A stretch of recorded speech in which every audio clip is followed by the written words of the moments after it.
everybody, welcome back. I am so excited to share with you today. We have the most amazing person with us today, Lewis Howes, and he is a lifestyle entrepreneur, a high performance business coach, a keynote speaker, and a seriously inspiring and epic human being. Now, his story is so amazing. And his ability to inspire and motivate really reminds me of like Tony Robbins. And I'm just super pumped to have Lewis with us today. So welcome, Lewis. Thank you so much. I appreciate it, Melissa. Now you have your book, The School of Greatness, that is about to launch. And you can take pre-orders now. And you have a very, very successful podcast. Now, I love your podcast and I love your book. But for those people who haven't read your book or haven't listened to any of your podcasts, can you give us a little bit of a background on your amazing story? Well, my whole childhood I had a big dream, and that was to be a professional athlete, and that's all I ever cared about. I really struggled with school. I really struggled learning, and reading and writing was just not my thing, and comprehending things. I realized later that I was dyslexic because I was in the special needs classes, and I just couldn't learn how to read and write that well until about the end of high school when I started to finally pick it up. So I was very insecure growing up with feeling like I was smart enough to be accepted by my peers. And so I used this kind of like aggression and resentment and frustration and put it all into my body, into sports, because I felt like I was good at it, so I put a lot of energy into it, and I started to get a lot of acknowledgement and rewards because of that. So my dream was to be a professional athlete. I achieved that dream, but then shortly after playing my first season, I got injured and had to retire from playing football. So I was in a transition phase for about 2 years. I had spent my whole life trying to achieve one dream, did it, and that was over, and I couldn't do it anymore. And I put my whole identity and energy into that dream. And so now it's like, well, what am I going to do with the rest of my life? And if I put all my worth into being a good athlete, but now I'm not a good athlete anymore, how do I find that worth? So I started to reach out to mentors and ask them, their feedback. I started to just ask for guidance. And I said, you know what, I have a lot of fears. I have a fear of speaking in public. I have a fear of dancing. I have a fear of a lot of different things, like presenting. I didn't know how to make money. I wasn't an entrepreneur. And so I said, I'm not going to be afraid of these things anymore. I'm going to do them until they're no longer fearful for me. I'm just going to throw myself in. So I started taking on new skills and acquiring new talents to learn different things. I started going to public speaking class once a week. I started salsa dancing because I was terrified to dance with girls. And I went out 4 times a week. And I just picked up new skills left and right until I had enough value to start doing things for other people where they would want to pay me. And that's kind of the beginning of my story. Wow. It's very similar to my story. I put a lot of power and identity in, what I did for a living. I used to be a professional dancer, and like you, I got really injured. I tore my hamstring. Wow. I ripped it off the bone. It was not fun, and it was incredibly painful. But I got to this point where I was like you, and I was like, well, who am I without this identity as an athlete? Yep. And that was really hard because I'd built this whole thing around Melissa as this performer. And then when that's taken away from you, it's like, who am I? Who am I? Yeah, exactly. What type of dance did you do? I grew up doing like jazz, tap, and ballet. But when I pulled my hamstring, I was dancing at the Moulin Rouge in Paris. Wow, that's pretty cool. Yeah, it was very cool. It was very, very cool. But yeah, it took... You're like the real Nicole Kidman playing you. Yeah, yes, cool. We can say that. We can totally say that. So what would you say to people who, especially the younger ones that put all of their identity in what they do. It's not, I say the work I do is just the work I do. It doesn't make up who I am. So what's some advice you would give those younger people who are kind of aspiring to athletes or, just to greatness? Well, here's the thing, it's tough because when you're an athlete growing up and you want to make it to the top level, or a dancer and you want to be at the top level, you have to put all your energy into it. You have to put all your time and energy to reach that top 1%. You can get to the top 10% by doing some of it and putting a lot of energy, but if you want to be the best and strive to be the best you can be, you're putting 6 to 8 hours of work in at your craft. And so there's only so many hours in a day to do everything, and there's not much more time to develop new and other skills because you're putting it all into your craft. So what I would say is to be self-aware, to be aware that someday this is probably going to end. Unless you're a musician that hits it big and you can just perform till you're 70, like the Rolling Stones or something, I don't know. You're probably going to have to learn other tools and skills along the way. And I think the thing that matters most, when I was a kid growing up and I felt really stupid and unintelligent because I wasn't able to read and write, I remember hearing a quote or someone say, Lewis, people don't care how much you know until they know how much you care. And I remember thinking to myself, I have a chance then. If that's the key to achieving what you want, then I have a chance. If I don't know everything, but I can make people feel good about themselves, comfortable about themselves around me, and I can do good for them, then I can figure out and learn the rest. And I think that it's more important to be a certain way than to do certain things, than to say that you can do dance or football well. It's better to, your way of being is much more important than those things. So than that identity. So I think that's important. Just being a good human being will take you a long way. And have you always been a good human being? I think in my core, I have been. I grew up in the Midwest in a small town in Ohio, and that's kind of like what we're known for is being good people. So I think I always had a good foundation and I had a very big, loving heart. But along the way, my ego got guarded, and I was protective and defensive along the way, and this jock guy or whatever. So in my core, I was very loving and good, and then I think I just made minor mistakes here and there, and my character slipped every now and then, but it was always coming from a loving place originally. And let's talk about fear for a second, because that's one of my favorite topics. And I have just finished writing an entire book called Mastering Your Mean Girl, and that's that mean voice inside your head that says you're not good enough, you're not fast enough, you're not skinny enough, you're not pretty enough, you're not fill in the blank enough. And we all have this fear-based voice, every single person.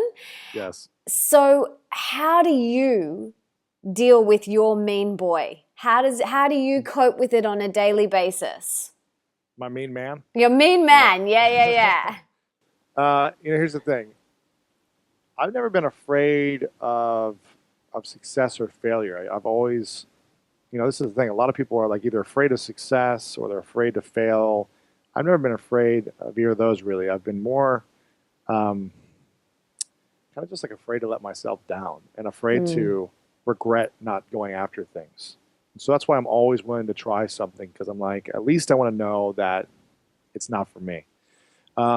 It's interesting because fear is something that we really need. I learned this from Elizabeth Gilbert. I actually heard her on a podcast recently with a guy named Rob Bell, the author of Eat, Pray, Love. And she was like, fear is something we need because it's what saves us it saves our life in a lot of situations. It tells us when to not go down the back alley. We have this intuition, and it tells us when to pull over in the car if something's wrong, as opposed to just going and trusting that the road is going to be slippery but still fine. It saves us when we're up on the heights from not walking over too far. It saves our life. So we need to appreciate and be grateful for fear in a lot of ways, I think, and acknowledge it. Otherwise, we might hurt ourselves if we're not being aware. However, the fear, if it comes up when we're trying to chase our dreams or when we're giving a presentation or going on a first date, That type of fear does not serve us. And the best way to move through it is to be aware of it and say, okay, thank you, fear. I realize you're here. I realize I'm shaking right now. I'm about to go on stage, but my life is not in danger. So thank you for being here. What I need to do now is perform and serve. And a coach of mine did an exercise with me a couple years ago when I was doing a big presentation. I said, Chris, I don't know, I'm feeling really scared right now. It's like, this is a new speech. I've never talked about this in front of anyone. I'm opening up something really vulnerable in my heart that I've never shared. And I'm a little freaked out right now. I'm like, I don't even know what I'm going to do. I'm really nervous. And he said, okay, what's the worst thing that could happen? And I said, I freeze on stage. I sound like an idiot. People laugh at me. I cry or something. I was just like listing out all these things. And he's like, okay, what would happen if those things happen? I was like, well, I would feel really embarrassed and probably like an idiot and a loser and feel like unworthy and just that I let people down and I let myself down. He goes, okay, and then what would happen? I'm like, well, then I'd probably come home and I'd cry and I'd just beat myself up some more. And I talked to some friends about how stupid I was and how I messed up and how I ruined this huge moment of my life. And he goes, okay, and then what would happen? And we're like, well, eventually I'd go to sleep and I'd probably feel a little embarrassed for a few more days, but I'd eventually pick myself up and move on. He's like, so at the end of the day, with your worst fear, you're going to pick yourself up and you'll move on. I was like, yeah, okay, I guess it's not that big a deal after all. So I think when we come to grips of like, okay, what's the worst thing that could happen? And we go through that and we say, all right, we're still going to be alive. We're not going to die. And as long as we come from a place of love and giving and not thinking about, this is the thing, with fear, we're thinking about how we look. It's thinking about how our image is in the way. And we want to look good, we want to look right. And when we can let go of that, the fear is going to be gone because we're starting to serve other people. So specifically on like a speech or something, when we stop thinking about ourselves, being selfish about how we look up there, our image, what we're saying, and more the way we're being so we can inspire other people, the fear is going to be a lot less intimidating because it doesn't matter how you look anymore. So true. I love that. And I love that little process of, and then what would happen? And then what would happen? And just talking yourself through it. That's something that I personally do because people, I'm a speaker as well, like you, and I get up on stage and people are like, you're very natural and you're very good at it. And they're like, you mustn't get nervous. And I'm like, I am sweating buckets before I get on stage.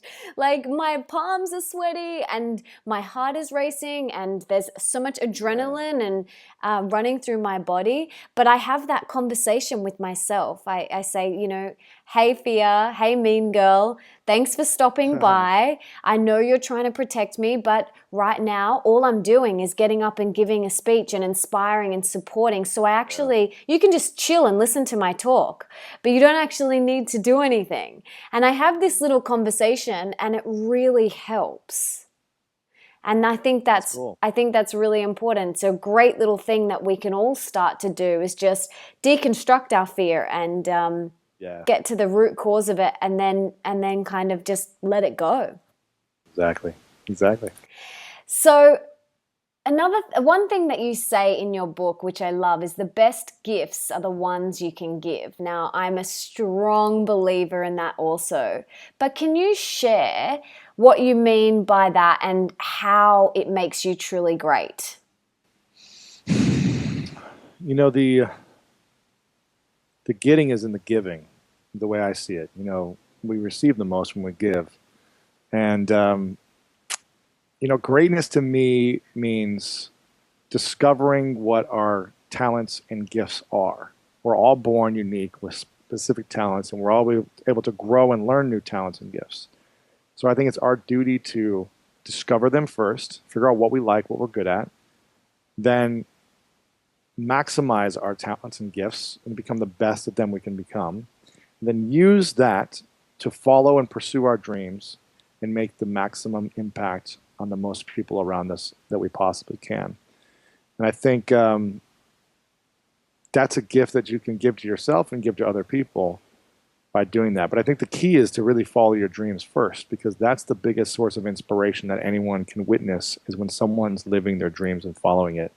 So in some ways, you need to be selfish to pursue your dreams. And then in other ways, you're inspiring people through that, living that dream. And that's a big gift to give as well. So I don't know if that answered that question, but Yeah, absolutely. What would you say to people? Because lots of people come up to me and they're like, but I don't know what I'm passionate about. I don't, like, where do I start? I don't know. yeah. There's 50 things, I'm multi-passionate. So what would your advice be for someone who said that?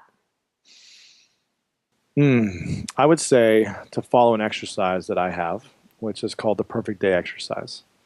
And this is for people that don't know what they want, or they're not clear on their vision yet, or they don't know, they have multiple things that they love. And I would say take an hour, not with your phone, by yourself, and go sit in nature. Allow yourself to sit in nature for 1 hour with a pen and a notebook, and do something you probably haven't done since you were 5 years old, and that's dream. So many of us forget to dream and how to dream. There's so much chatter in our minds every day with what other people want us to do, with what our parents are telling us to do, our spouses, our partners, society. But what is it that we want? And we all want different things. So I want you to go into nature for an hour, take a journal, and on one page, I want you to dream and then write down what a perfect day in your life could look like in the future. From the moment you wake up, literally write this down. What happens from the moment you wake up? For me, it would be waking up in an incredibly comfortable king-size bed next to the woman of my dreams, smiling when I wake up in extreme joy, knowing that I can't believe that this woman is with me, and hugging and embracing this woman. That's the way my perfect day would start.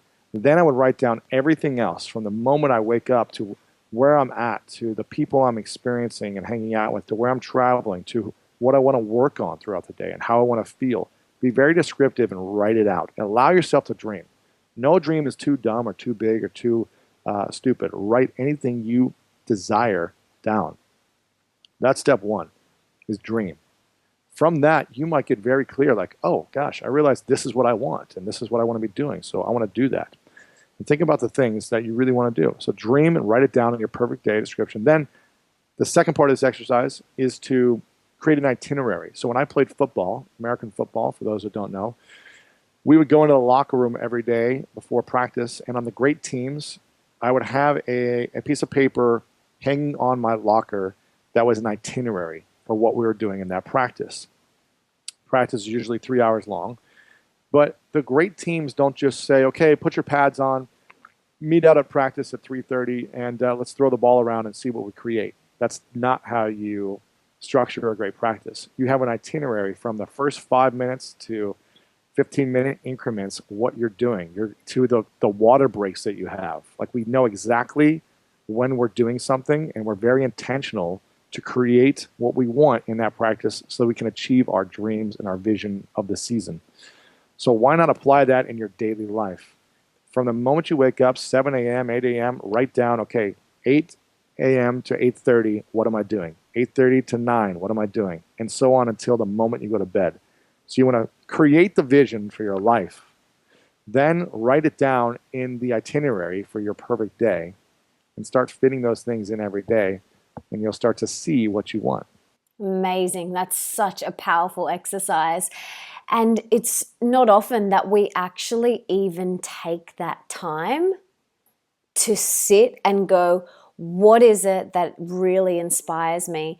So much of our white space is filled with social media and emails and, TV Yep. and all of that stuff, that we have taken away all of that space that has been there to dream. It's all gone. We Yes. don't have it anymore.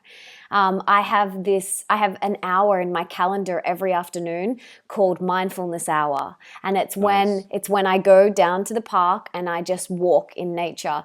And Most of the time I don't take my phone. Sometimes I do and I put it on airplane mode, but when I take it, it's a totally different experience to when I don't take it. Completely different. Yeah. Because you're honoring yourself and you're saying, I want to give myself this space to just be present. And with technology, we don't have that space anymore. Exactly. Another thing that I wanted to ask you about was I love what you say in your book that greatness is something that is unearthed and cultivated from within. I think a lot of people want to be great and it's all external, but it's really something that comes from deep within. Can you dive a little bit deeper into that? Yeah, I think it's about not what we're doing, but who we're being that begins cultivating that greatness. And that just starts with the thoughts that we're having, the values we have that we set up for ourselves on a day to day basis, the foundation for our life, our principles that we want to stand on.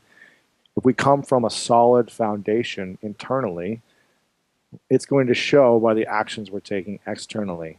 And some people just want they don't have that foundation. And I've been there, and I'm still not perfect. There's still certain things that I probably do that I slip up on.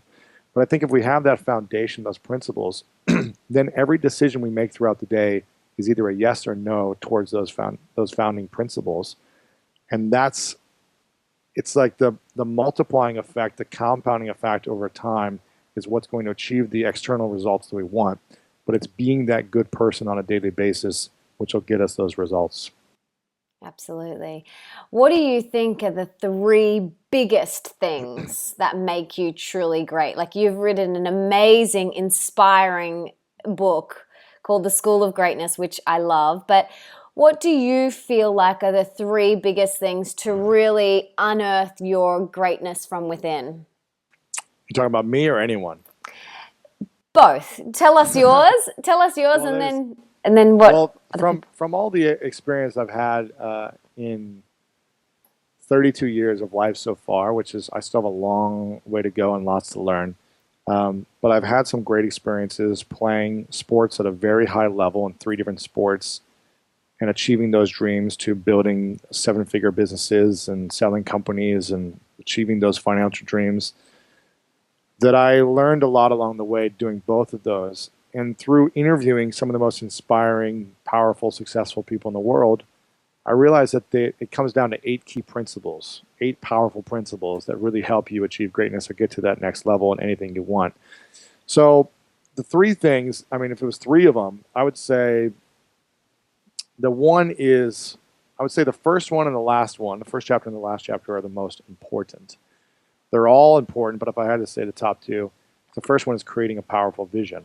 The greatest minds in the world, the people that achieve the biggest results, that achieve their dreams, didn't just one day win the Super Bowl or make Yeah. $1 billion. It didn't just happen. They were dreaming of it and following through every single day for decades probably to make it happen. So they had a very clear vision of what they wanted and they went after it. That's number one. If you don't have a clear vision, you're not going to achieve greatness, period. You might stumble upon something on accident, but you're not going to sustain it. So Exactly. that's the thing. Number one, vision. The last principle, principle number 8, is living a life of service.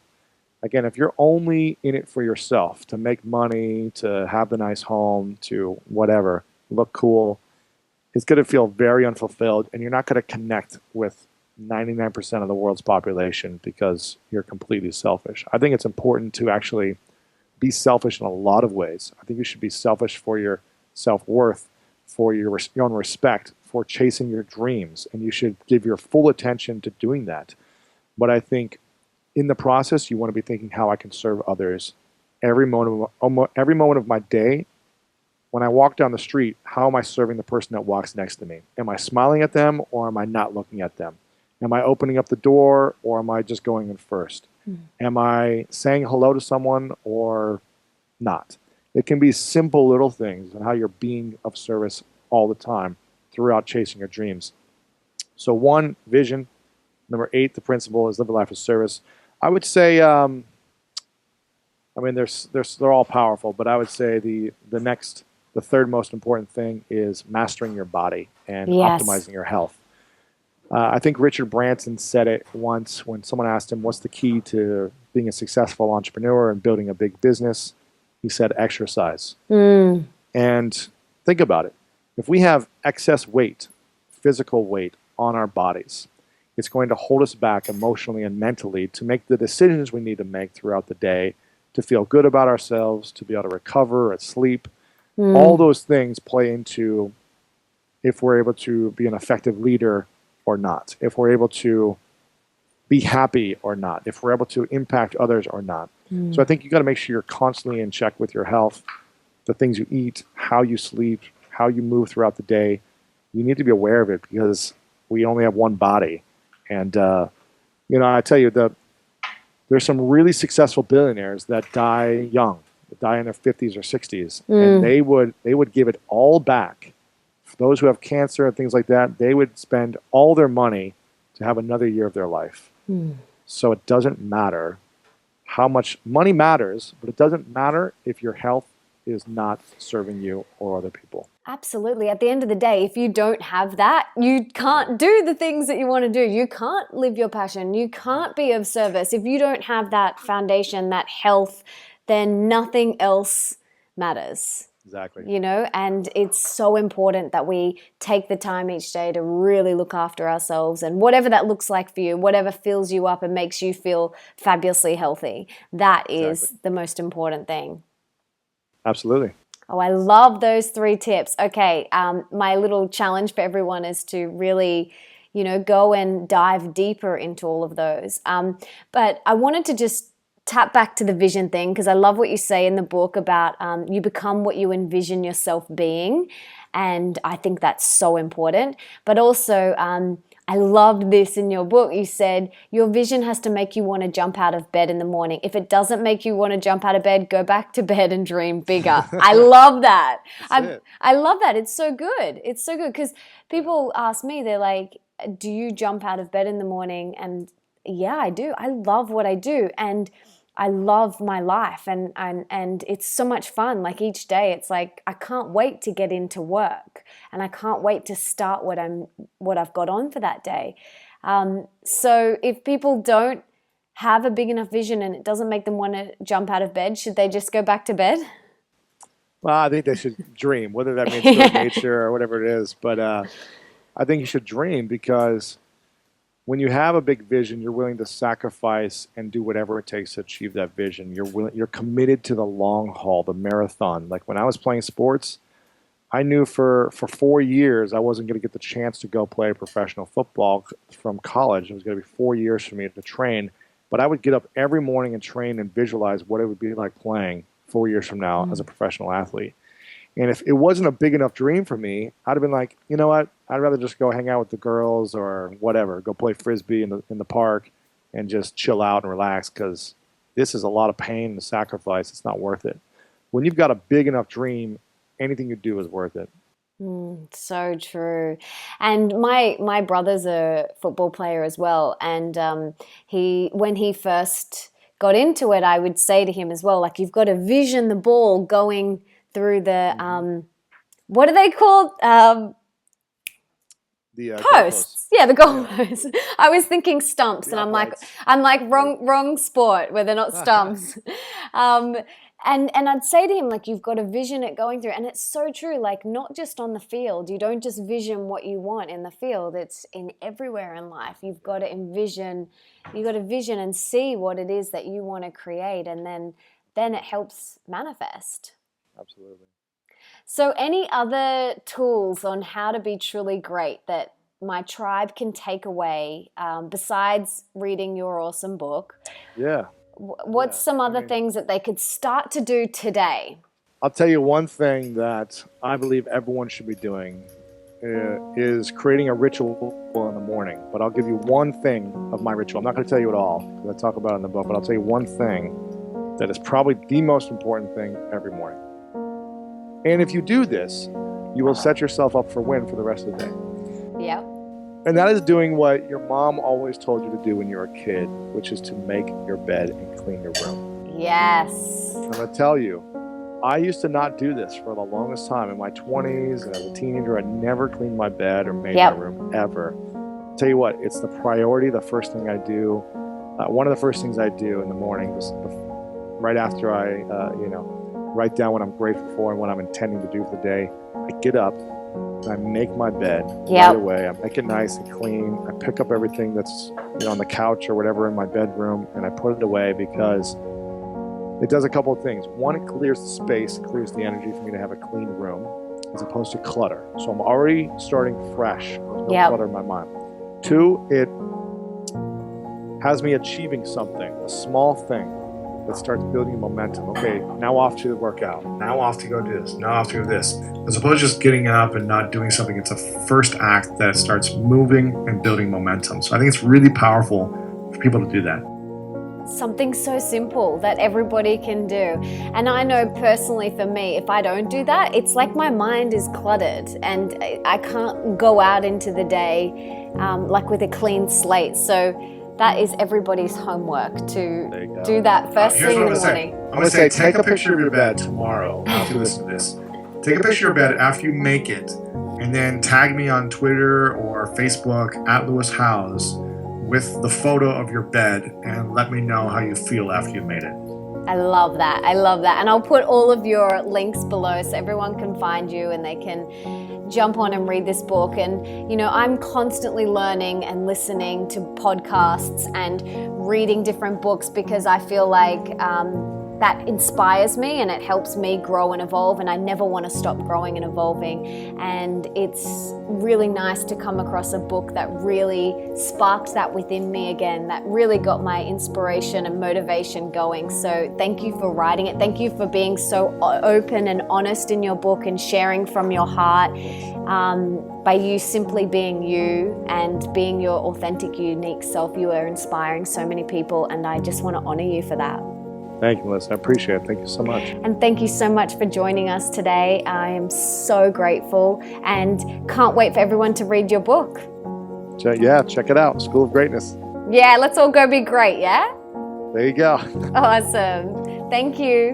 Thank you.